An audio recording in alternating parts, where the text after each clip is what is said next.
Halo semuanya, kali ini saya akan membahas mengenai topik monitoring dan controlling dari salah satu mata kuliah manajemen perusahaan industri. Nah, pertama-tama dibahas dulu mengenai controlling. Nah, controlling itu adalah sebuah proses dalam memonitor, membandingkan, dan mengoreksi performansi pekerjaan. Nah, di sini ada catatan, walau saat bekerja sesuai dengan rencana, atau dengan kata lain, performansi pekerjaannya itu sudah baik, maka proses controlling ini tetap harus dilakukan. Karena untuk memastikan bahwa performansi pekerjaan yang telah terjadi itu benar-benar sudah sesuai dengan apa yang telah direncanakan. Lalu selain itu, proses ini juga sangat penting untuk mengetahui penyebab performansi pekerjaan saat performansi tersebut tidak memenuhi target yang telah ditetapkan.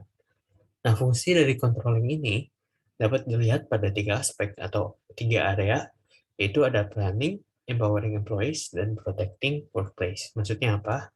Nah, yang pertama, planning itu, dengan yang berhubungan dengan planning. Dan di sini manajer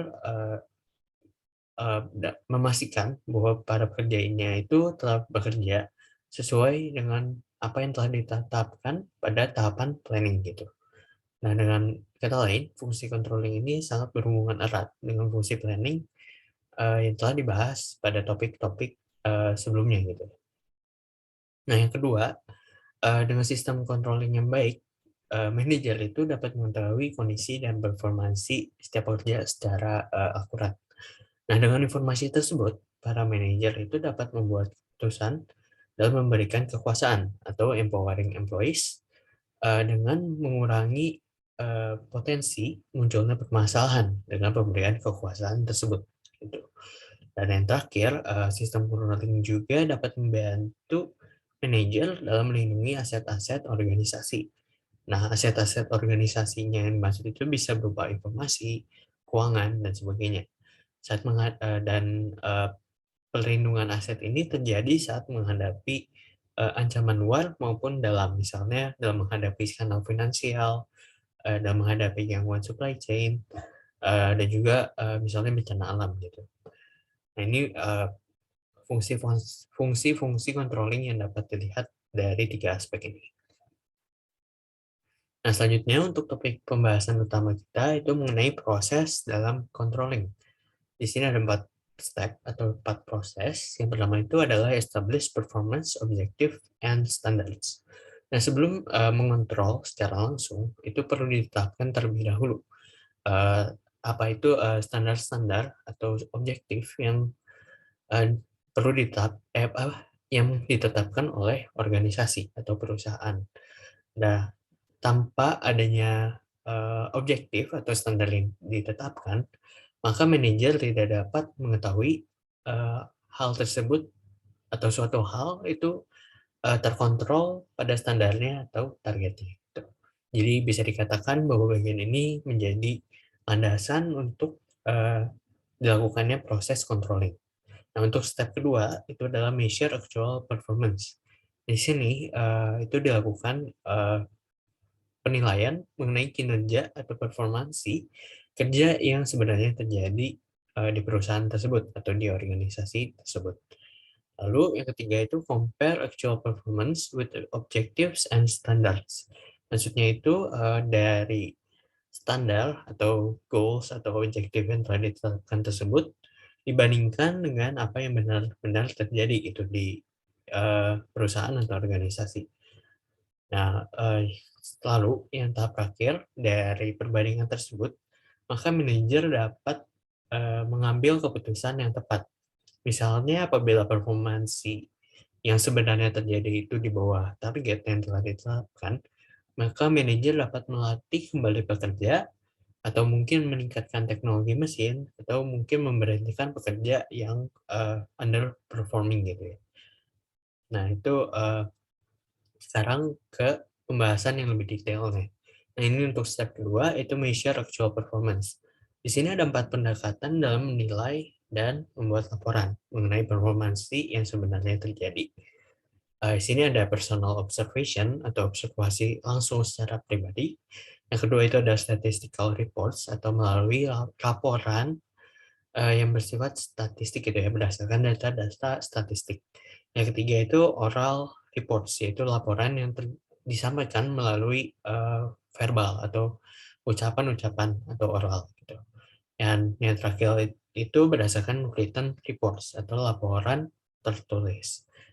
Nah, biasanya pendekatan yang dilakukan dalam sebuah organisasi atau perusahaan itu tidak hanya satu gitu, pasti melakukan lebih dari satu atau secara rangkap atau kombinasi gitu ya istilahnya.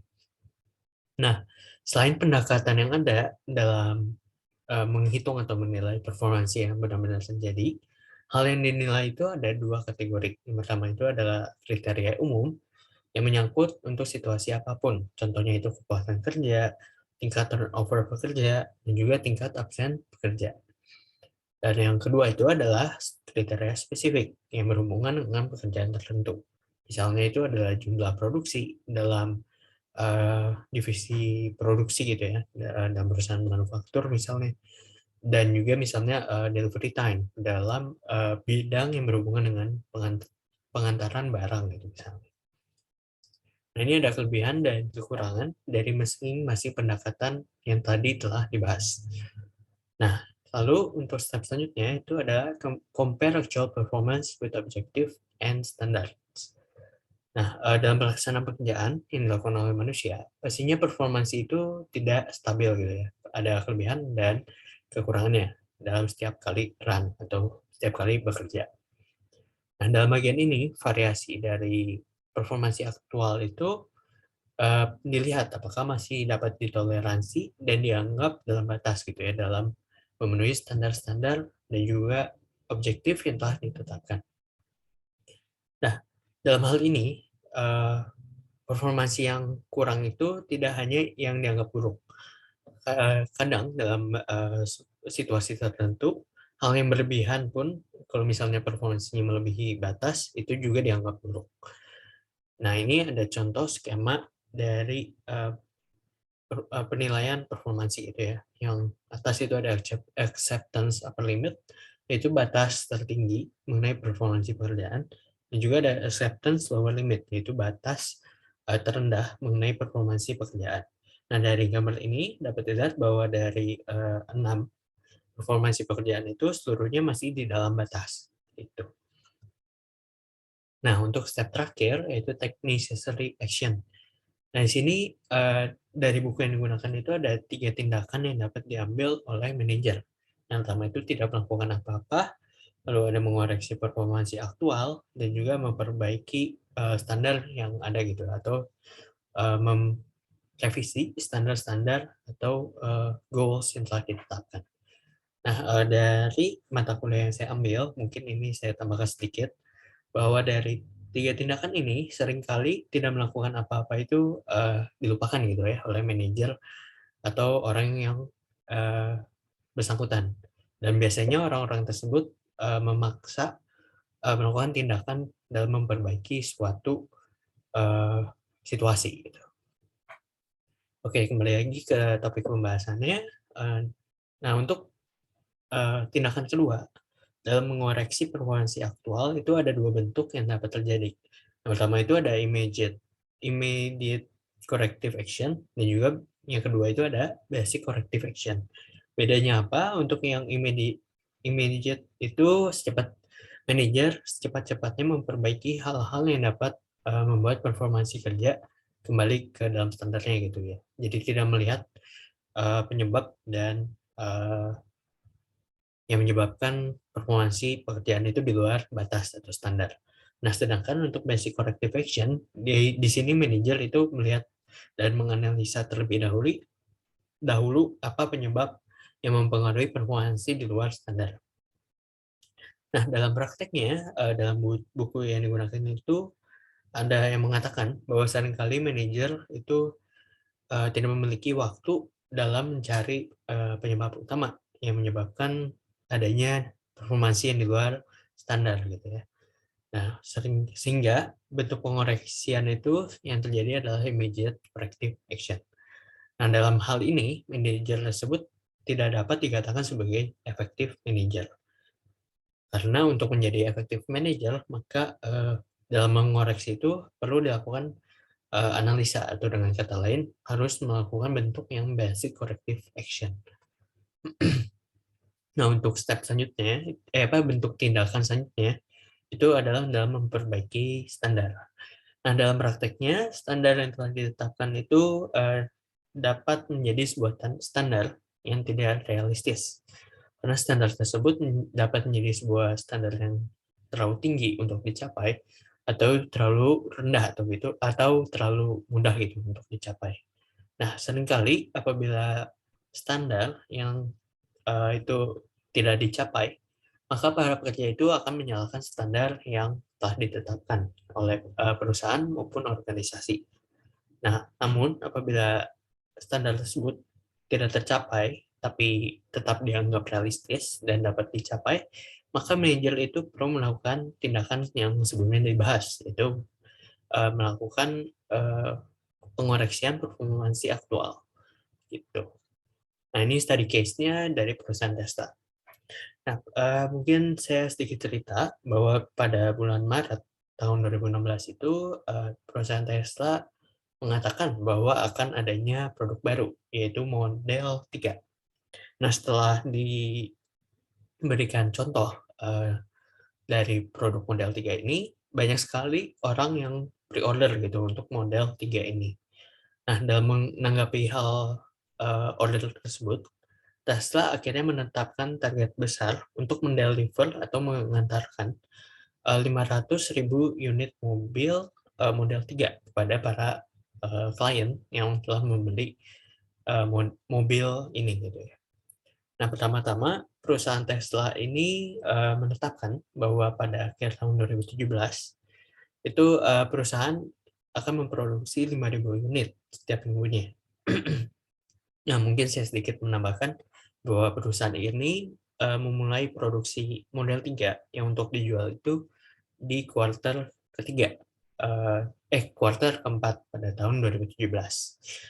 Nah, namun pada kenyataannya ternyata perusahaan Tesla tidak dapat memenuhi target tersebut dan hanya memproduksi sekitar 800 unit dalam satu minggu gitu, dan hanya mendeliver 2.700 unit mobil pada kuartal tersebut. Nah, dari hal tersebut dapat dilihat bahwa ternyata performansi aktual itu sangat rendah gitu ya, sangat jauh dari target yang ditetapkan.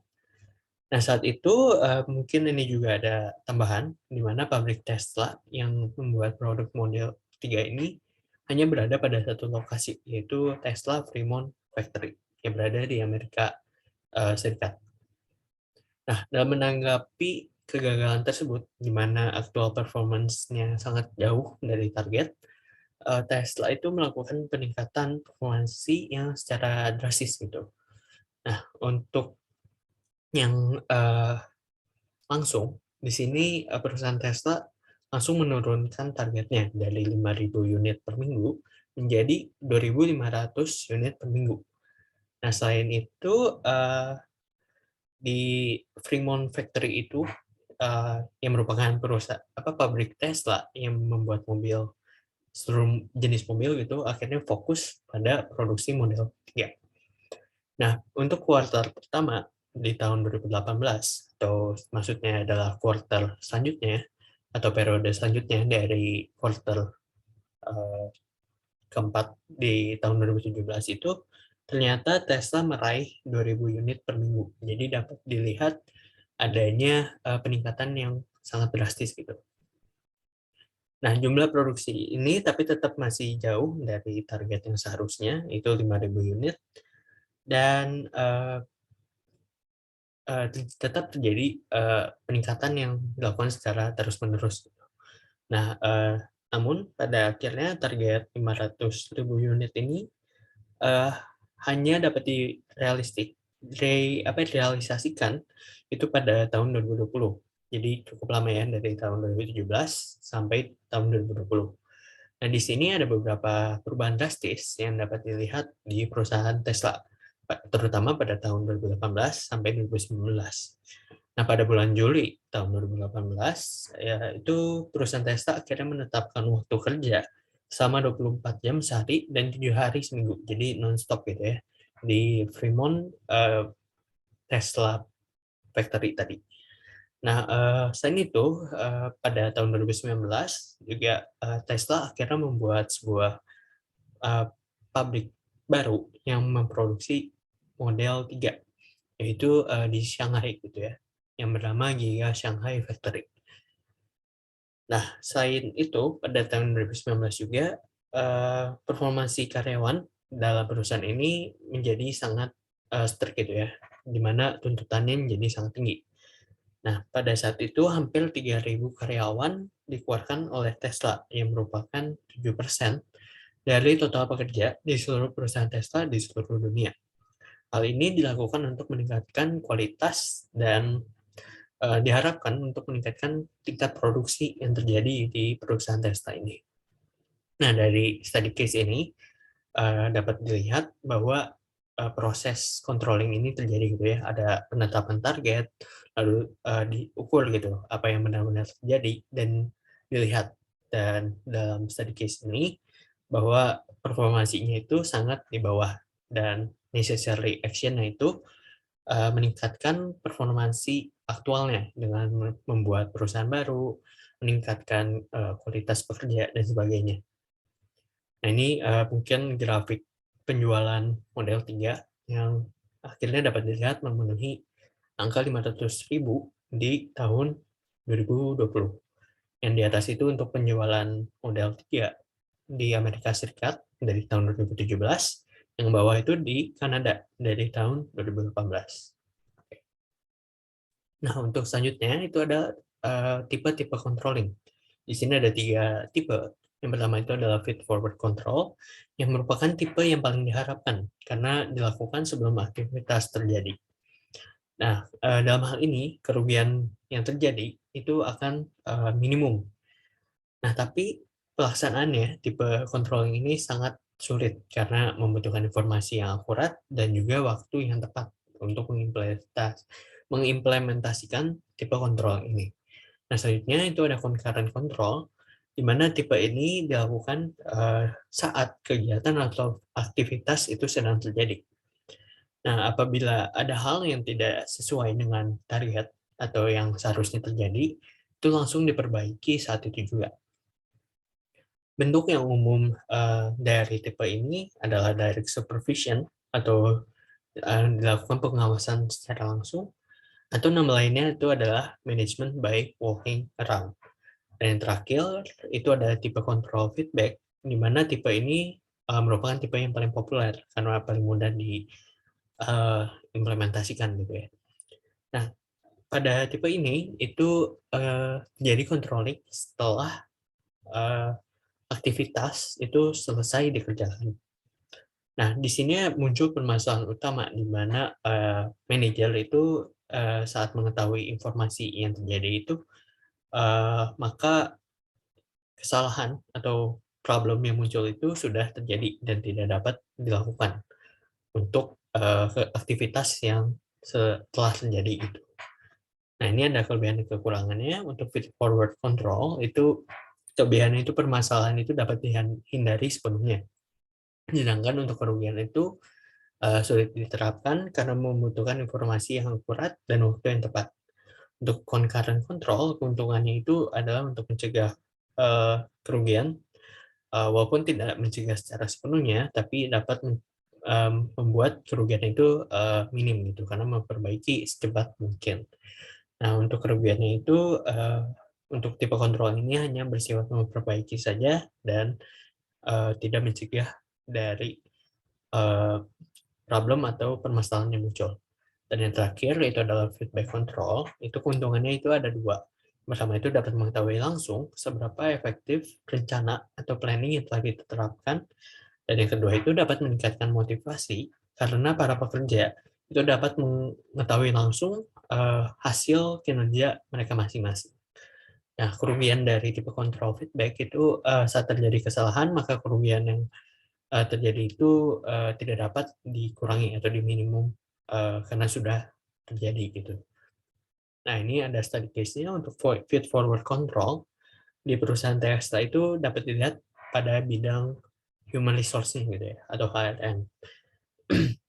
Nah, sebagai perusahaan yang dianggap sebagai salah satu perusahaan yang memiliki prestige tertinggi, maka banyak sekali orang yang mencoba apply untuk bekerja di perusahaan ini.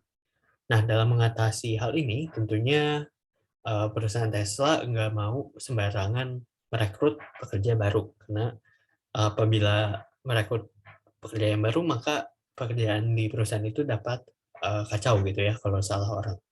Nah, di sini akhirnya perusahaan Tesla sangat memperketat dalam perekrutan pekerja baru. Nah, berdasarkan sumber yang digunakan, itu hanya 0,03% pekerja yang meng-apply ke perusahaan ini itu diterima gitu ya. Jadi sangat kecil untuk bekerja di perusahaan ini. Nah, ini adalah salah satu contoh dari feed forward control. Nah, selanjutnya itu untuk concurrent control. Nah, dari studi kasus yang model 3 tadi, ini dapat dilihat bahwa sangat berhubungan dengan concurrent control.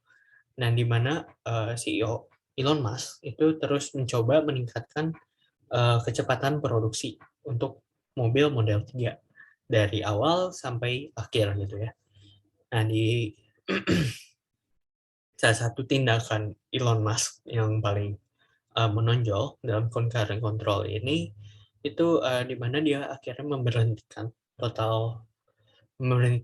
total secara penuh gitu ya untuk lini produksi model 3. Nah, hal ini terjadi pada bulan April tahun 2018 dengan tujuan bahwa perusahaan ini dapat memperbaiki performansi produksi, terutama di alat-alat mesin yang berhubungan dengan otomasi gitu ya. Karena dari apa yang telah terjadi, ternyata dari lini produksi ini, mesin-mesin otomasi ini ternyata menjadi bottleneck dalam memproduksi model 3. Nah, yang terakhir itu untuk feedback control, ini dapat dilihat pada produk mobil yang telah dirilis oleh dan diambil oleh klien Tesla gitu ya. Di sini ada sebuah kasus yang cukup besar sebenarnya, di mana ternyata setelah beberapa tahun mobil Tesla ini tidak dapat berfungsi secara penuh karena alat salah satu komponen mobil tersebut itu adalah touchscreen dalam mengakses fitur-fitur mobil ini itu tidak dapat berfungsi lagi karena ternyata setelah analisa yang dilakukan itu prosesor untuk layar yang digunakan itu tidak cocok gitu ya untuk digunakan secara jangka panjang. Jadi ini dari contoh-contoh kontrol yang digunakan dalam perusahaan Tesla. Nah, ini sumber referensinya. Sekian dari saya. Terima kasih.